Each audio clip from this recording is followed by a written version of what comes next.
Assalamualaikum warahmatullahi wabarakatuh. Ketemu lagi di channel Rich Education.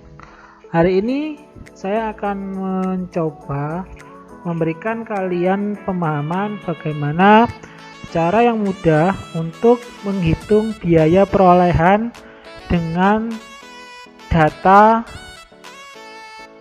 yang ada pada perusahaan. Menghitung biaya perolehan dengan menggunakan metode akuntansi periodik berdasarkan data-data yang saya miliki. Oke, langsung saja. Di sini bisa kalian lihat ada data perusahaan PT Surya Abadi, di mana di sini ada data penjualan, pembelian, dan unit-unitnya. Nah, di sini saya mengerjakan untuk menghitung biaya perolehan dari perusahaan PT Surya Abadi, di mana menggunakan metode sistem periodik. Adapun data di sini, yang pertama nanti adalah tujuannya adalah untuk menghitung persediaan akhirnya sisa berapa. Jadi kalau kalian dihadapkan soal di mana ketika soal itu yang diketahui hanya adalah meliputi adanya saldo awal, pembelian, dan penjualan barang. Nah, di sini yang ditanyakan adalah tentang jumlah persediaan akhir dan bagaimana menghitung biaya perolehannya, baik menggunakan metode LIFO atau FIFO atau dengan menggunakan metode average, tapi menggunakan sistem pencatatan perusahaan dagang, yaitu dengan pencatatan metode periodik. Maka di sini bisa kalian susun terlebih dahulu dalam satu kolom, ya kan? Di sini bisa kalian lihat dalam satu kolom keterangan di sini mulai dari saldo awal sampai transaksi-transaksi yang terjadi. Jadi kalian bisa mengelompokkannya seperti tabel yang tertampil di layar sini, dari mulai adanya tanggal, keterangan, jumlah unit, biaya, harga jual, kemudian biaya perolehan sama nilai penjualan. Di sini transaksi yang terjadi adalah ada dari mulai tanggal 1 April sampai 30 April. Kemudian di sini juga diketahui bahwa harga jual dalam setiap penjualan itu ada sebesar 3.000. Jadi sampai akhir penjualan barang itu tetap semua adalah 3.000. Nah, dalam prosesnya di sini karena dicatatnya adalah menggunakan metode periodik, maka di sini yang pertama-tama kalian harus tentukan adalah jumlah dari seluruh biaya perolehan pembelian barang dagang, ya kan, ini sama jumlah total unit barang yang ada sama total unit penjualan. Karena di sini di soal diinfokan bahwa total unit barang dan barang yang ada sama total unit penjualan. Karena di sini belum diketahui berapa besarnya persediaan akhir. Padahal persediaan akhir itu adalah menentukan berapa beban pokok penjualan yang telah terjadi. Nah, kalau misalkan kalian tidak bisa menemukan berapa persediaan akhirnya, maka kalian tidak akan bisa untuk menghitung jumlah beban pokoknya. Baik itu menggunakan metode average, LIFO, FIFO, itu tidak akan bisa diketemukan karena kalian harus tahu dulu berapa persediaan akhir. Setelah kalian tahu, maka barulah kalian bisa menentukan berapa besarnya beban pokok penjualan dengan berbagai metode yang ada. Oke, kita lanjutkan ya di sini. Yang pertama adalah menghitung biaya perolehan akhir periode dari menggunakan metode FIFO. Di sini sudah diketahui bahwa kalau menggunakan metode FIFO tadi adalah nominal biaya unit itu menggunakan yang terakhir. Jadi first in, first out. Jadi masuk yang pertama, keluar yang pertama. Jadi jumlah unitnya di sini tadi sudah diketahui ketemu 37. Nah, biaya unit yang dipakai pastilah menggunakan biaya unit yang nomor yang harganya adalah 2.300. Sehingga biaya perolehannya ketemulah 85.100. Nah, beban pokok penjualan itu adalah hasil dari barang yang tersedia dikurangi dengan persediaan akhir.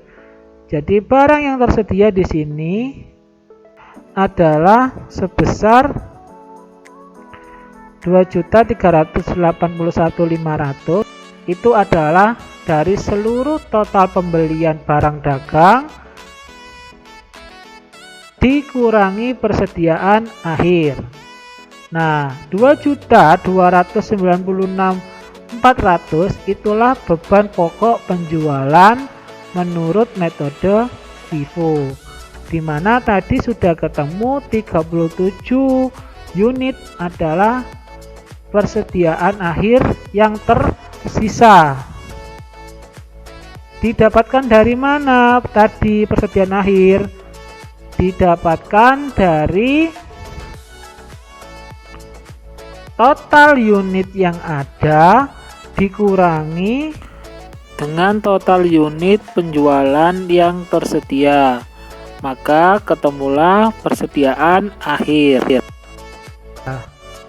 Ketemulah di sini 37. Kak, kemudian dari mana kita mengetahui total unit yang ada sama total unit penjualan? Ya berarti kalian harus menghitung. Di sini penjualan yang terjadi itu berapa? Kemudian pembelian yang terjadi itu berapa? Maka kalau kalian sudah menghitung semua penjualan dan pembelian, kalian bisa menentukan total unit penjualan yang ada dengan total unit persediaan yang ada. Dimana saya ulangi lagi, persediaan yang ada itu hasil dari penambahan seluruh pembelian barang, sedangkan total unit penjualan adalah hasil dari penjumlahan semua penjualan barang yang ada. Sehingga di sini ketemulah persediaan akhir sebesar 37 unit. Dan seperti yang perhitungan FIFO tadi, kita langsung ke yang metode FIFO tadi menggunakan harga perolehan barang dagang adalah 2.300. Tapi kalau menggunakan metode LIFO, biaya perolehannya itu adalah menggunakan biaya unit yang berbeda lagi. Di sini baik kita lihat. Nah, kalau Vivo tadi 2.300,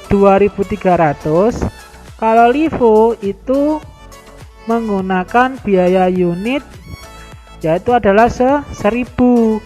Maka di sini hasil biaya perolehan untuk akhir periodenya adalah ketemu 37.000. Maka nilai beban pokok penjualannya seperti yang kalian lihat di sini dengan menggunakan metode LIFO, ketemulah beban pokok penjualannya 2.344.500 rupiah. Kemudian langsung saja kita berpindah kepada metode average.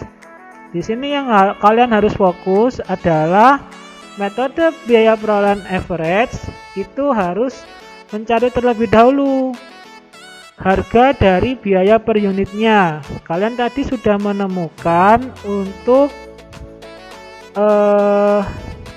jumlah unit adalah 37. Nah, yang belum ketemu kan di sini. Tapi walaupun ini kan sudah ketemu 1843, ya kan?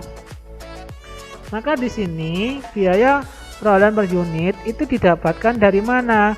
Dari total barang dagang dibagi total unit, ketemulah 1.843 per unitnya. Maka untuk biaya perolehan akhir periodenya bisa kalian lihat di sini 37 kalikan dengan 1.843 tadi, ketemulah 68.201. Maka itulah biaya perolehan. Setelah kalian mengetahui berapa biaya perolehan, maka kalian bisa menghitung beban pokok penjualannya dengan menggunakan average, di mana beban pokok penjualan berdasarkan metode biaya perolehan average adalah 2.313.299 rupiah. Jadi itulah bagaimana melakukan perhitungan biaya perolehan dan nilai beban pokok penjualan berdasarkan metode periodik dengan diketahuinya soal-soal yang hanya berisikan data pembelian dan penjualan barang. Jadi saya rasa di sini sudah cukup. Kalau misalkan ada pertanyaan bisa ditanyakan pada kolom komentar. Sekian dari saya, semoga bermanfaat. Wassalamualaikum warahmatullahi wabarakatuh.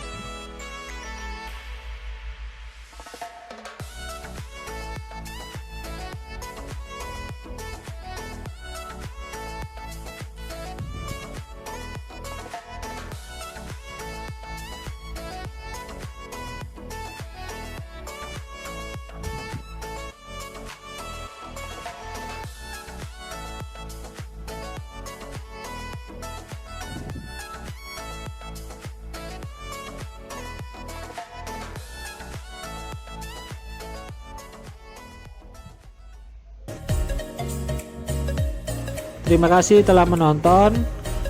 Jangan lupa jika ini bermanfaat bisa di subscribe, kemudian silakan komentar untuk video selanjutnya.